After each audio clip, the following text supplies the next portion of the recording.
Greetings, family. Om Namah Shivaya. Asanast Fire here on the Way of Dharma 108. It's been a while since we've spoken. It's been a while since I've been on this YouTube platform. This is due to me being occupied. Most of my days I'm busy. If it's not some college work, it's family related stuff and matters.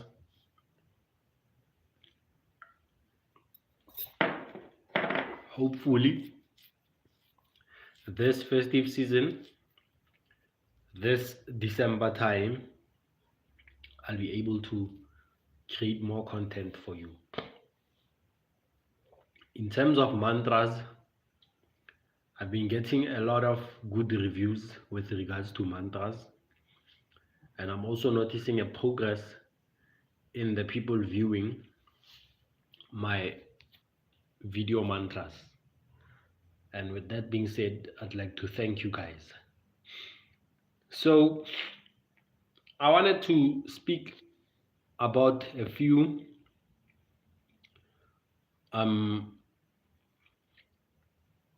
lies and hoaxes in occult spheres, basically. So there's a lot of lies with regards to occultism, spirituality, and magic. There's a lot of gatekeeping and so on and so forth. One of the lies surrounding occultism is that you need to turn into a vegan, basically. And if you're not a vegan, you won't be able to gain a certain power in the occult. It's not entirely false.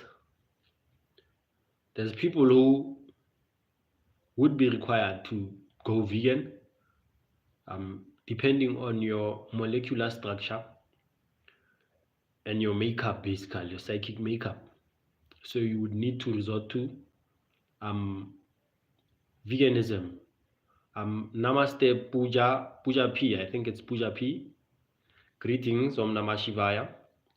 So yes, you would be required to be a vegan in such cases, but in some other cases, you wouldn't be required to be so strict. I see a lot of viewers. Thank you. It's about 14 live viewers. Thank you for tuning in. So we're basically discussing the few misconceptions and hoaxes that we have in this occult sphere. Hariom Shri Manolya or Manolaya. Hariom. So it's not entirely required for you to start on the spiritual path to be strictly vegan. In Hinduism, there are 3 categories of classifying people, basically. There's what we call sattvic people, there's what we call rajasic people, and there's what we call tamasic people. And sattva also has its 3 categories, or rather 2. There's tamasic sadhana, and there's sadhana which is of a sattvic nature. I think it's Dakshina Marga, something like that. I forgot, I'm sorry. So that is for those who would be sattvic. These paths you don't choose for yourself. Your karma will decide for you where you will fall among those paths. So if you are somebody who is doing sadhana of a sattvic nature, beware of the trap of thinking that everyone has to follow a sattvic nature. There's tamasic people who should be doing tamasic sadhana. With that being said, if you are a tamasic person, one who gravitates to aghora, tantra, and um, dark magic, basically, you don't criticize one who is following the path of sattva or dakshina marga. So it's a matter of knowing yourselves or ourselves and our psychic makeup. Which one is better for us? I've had instances where I was committed to one person and I was doing sadhana. Like currently now, I'm with someone, basically, someone I would regard a wife, because this is basically someone that I'm with. So there's times where I do sadhana, um, where I do strictly rituals, sadhana, and we'd have sex, basically. And I've never seen it affecting my sadhana, apart from the fact that some of the things that happen during the duration of my sadhana, they try to stop me from continuing with my sadhana, but it's not related to what I'm doing with my partner.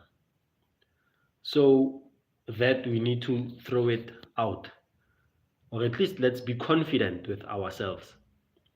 Let's be confident in the devas and the devatas. Um, Greetings, Sikelo, Nkosi. I give thanks. A brother of mine from South Africa. Namaste.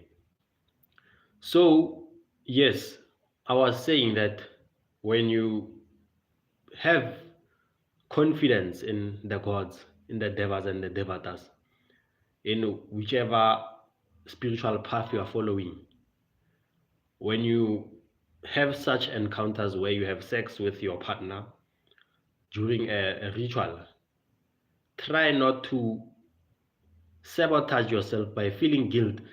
And another thing, let me tell you about guilt. Guilt, fear, greed, lust, anger, and all those other low vibrating emotions, they sabotage you.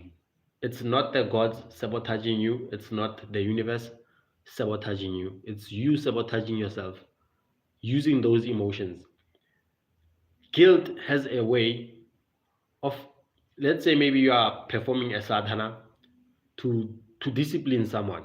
Let's say maybe you're trying to get rid of your enemies, and then you do rituals to get rid of your enemies, but at the same time you are guilty. Those sadhanas, those rituals that you are doing, they'll come back to you because of guilt. So we should be aware of those emotions, especially on the spiritual path, because they have this boomerang effect that they do. Remember, when you do something spiritually, there's certain elements in nature that you put in and combine with whatever ritual that you are doing. Suppose maybe you have a candle, you have a herb, you have offerings, and you have many other things that would factor into your ritual, different colors. And now you have your intent, which is what you are trying to achieve. And now you have guilt. So you are intensifying all that energy only to have it come back to you and hit you with the boomerang effect. So myth number one is that you shouldn't have sex when you're doing spiritual stuff. Take that out. For some people, they should stay pure. But if it happens that you have a partner and it happens that you have sex during that time, please do not kill yourself. Please do not be guilty about it. I've done sadhana. As you can see, I'm an African person of African descent, doing very, very strange things, things that would be regarded strange, because I'm doing things of the Hindus, and I have no background, no culture in Hinduism, but I just trust in what I do. So I do that, I continue, and then I find beautiful results. Another thing, mantras, do they work? Another myth is that mantras work. Mantras, if they worked, you wouldn't be required to do much, which is another thing, another factor in the spiritual practice or the spiritual path. People seem to think that God's spells and whatever are the things that help you or they work. No, you are the person who has power all over all of that. If it wasn't for you doing that stuff, that spiritual practice, you wouldn't be getting results from them. If they were working on their own, you would simply have them doing things for you without you doing anything. Suppose maybe you're asking me about the goddess, you're asking me if they work, their mantras work. No, you have to work, you have to chant, you have to do the sadhana so that you can get results. Because if it works, it wouldn't be required of you to do the sadhana. So things spiritually, they don't work for their own or on their own. They require your input, your confidence, and then that's how you get the results in the spiritual path. The golden rule to especially magic and tantra with regards to dealing with people, psychic attack, counter magic, black magic, you have to trust yourself. You have to have full confidence in yourself, full confidence in what you are doing. If you lack that, you'll have people trampling on you. I just want to cite something to you. Remember, I'm an African, a South African of African descent doing mantras.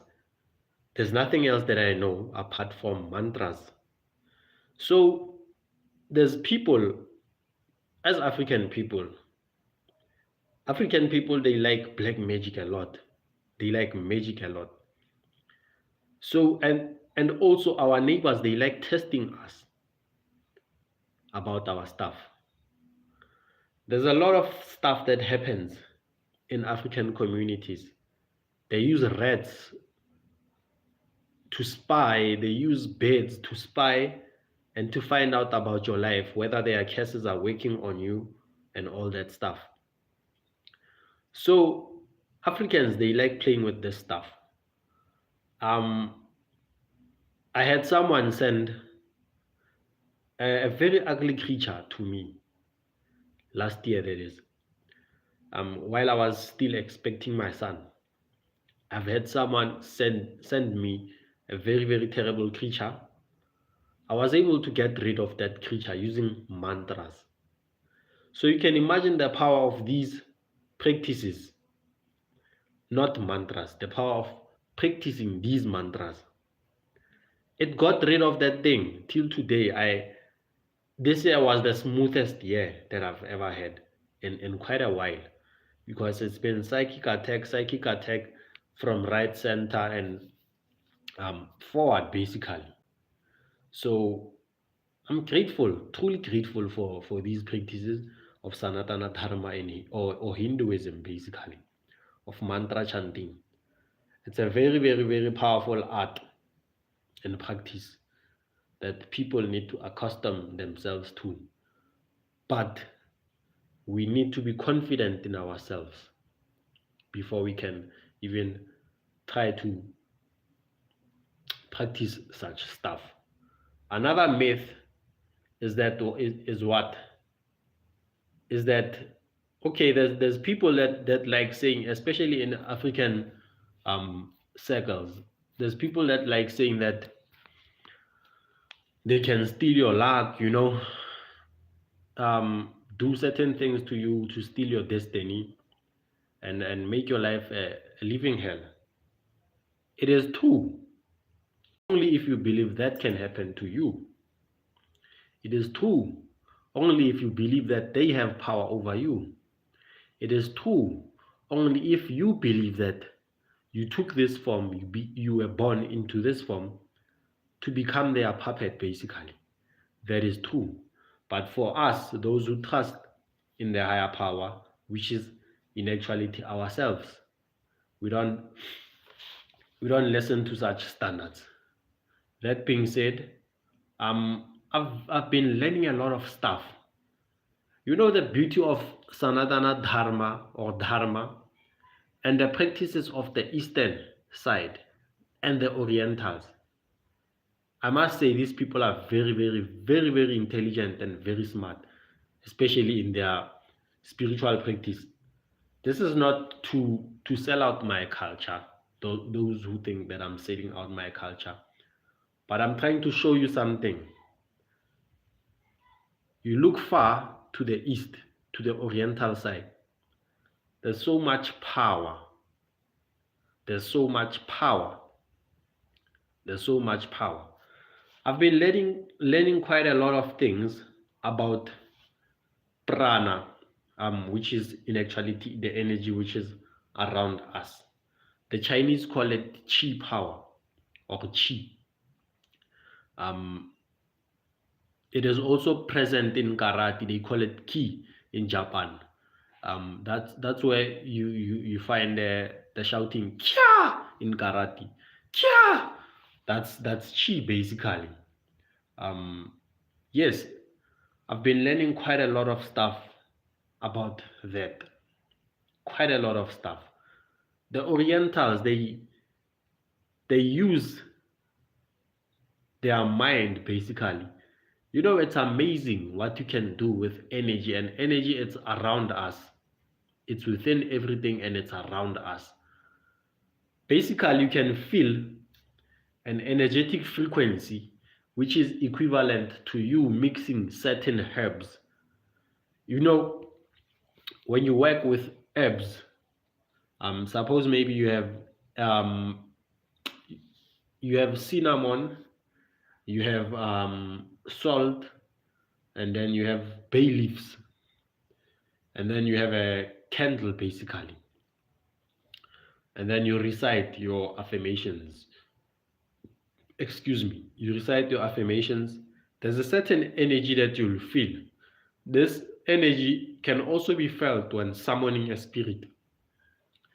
This very same energy is the very same energy that you will feel when you start doing these prana exercises, when you start manipulating this pranic energetic frequency. You will feel the same thing that you would feel using other methods of magic. Now, what I like about the Orientals or the Far Eastern dharmic traditions is that all of these things we are taught, they can be obtained from within. It's not like when I'm in trouble maybe and then I don't have my herb in my possession. I can't fight a spiritual attack. No, I can still fight a spiritual attack. I can still be protected from many other things, even though I don't have my magical tools, because my tools are internally.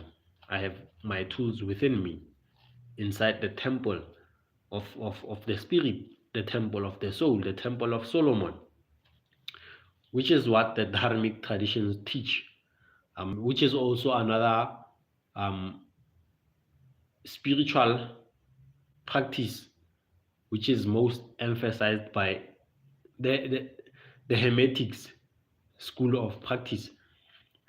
Very, very powerful. You need to look into that. Very, very powerful. You're using your imagination, you're molding and directing energy. Energy is all around us. It is free. It is accessible to anyone and everyone. So we need to look into that.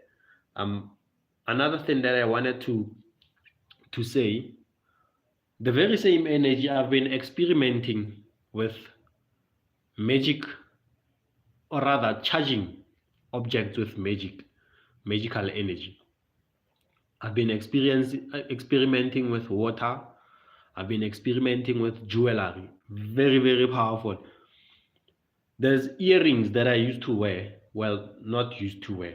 Earrings that I put aside for this specific purpose. Now I took these earrings. They are gold in color. They correspond to the planet of the sun. And then the sun also corresponds with the element of fire. So you take that element of fire, you use it to charge your jewelry, your gold jewelry. I've been doing that and I've been getting wonderful results. I've been getting wonderful results.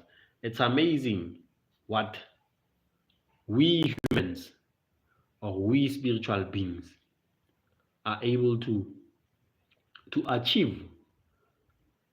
Then you start to ask yourself questions about our creation. What are we created to be? What are we? What are we basically? What is our true nature? And then you start to gravitate to concepts like para brahman and the soul basically. So with that being said, guys, I'd like to say that there's a lot of traps and pitfalls in the spirituality, and most of these traps, they won't come from black magicians, they won't come from people externally, they will come from your mind. Your mind plays tricks on you, the ego plays tricks on you. Once you start going further into the spiritual path, there's things that will come out of your mind, things of a karmic nature, things that are karmic, that your karmas basically, they will be coming out of your mind.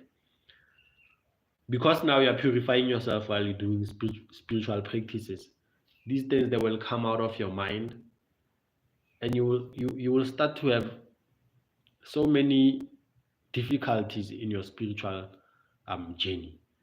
At some point, you will feel like you're losing control over your mind because of these things, because you are trying to clean your mind at the same time.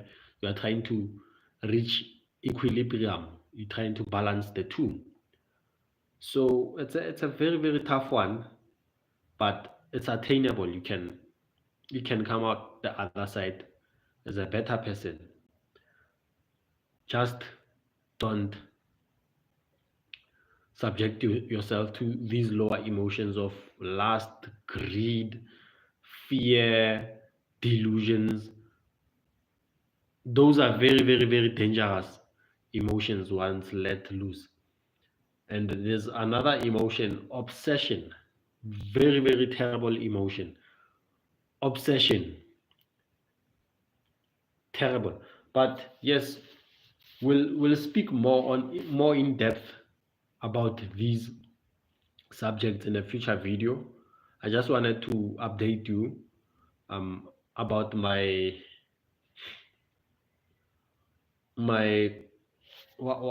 about what's been hindering me and preventing me from creating content for you guys. I've been quite busy, and it's a process to do these things, to edit, to record, to have the energy to speak to you. It's quite a lot, but I'll try to strike a balance this festive season. I'll try to be more consistent. I'd like to thank you guys, those who were present in the live. There were 14 of you guys. Now I see only one. Let me mention you guys by name, or at least those that have commented in the live video. There's Pooja P. Namaste. I'd like to thank you. I'm sorry, I don't know how to pronounce your name. It's Manolia or Manolaya. I'm sorry if I pronounced it wrong. And there's Shakila Puya. Thank you. And there's Strelo. I give thanks. I give thanks for your I give thanks for tuning in. I give thanks to the gods. I give thanks to the 9 planets. I give thanks to my guides.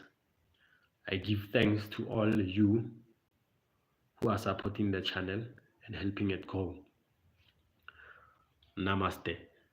So, yes, before I close, Manolia, is it Manolia or Mano, Lay, or Manolia? Is it fine the way I pronounce it?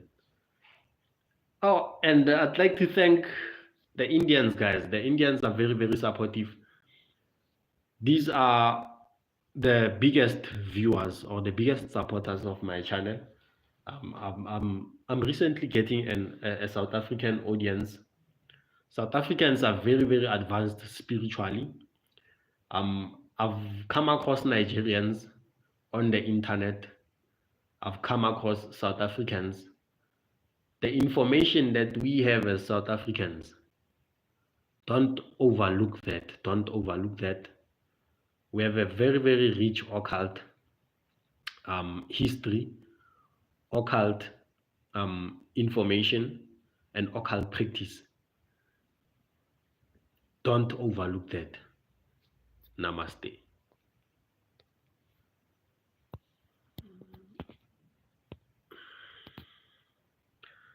Blessings, Milad.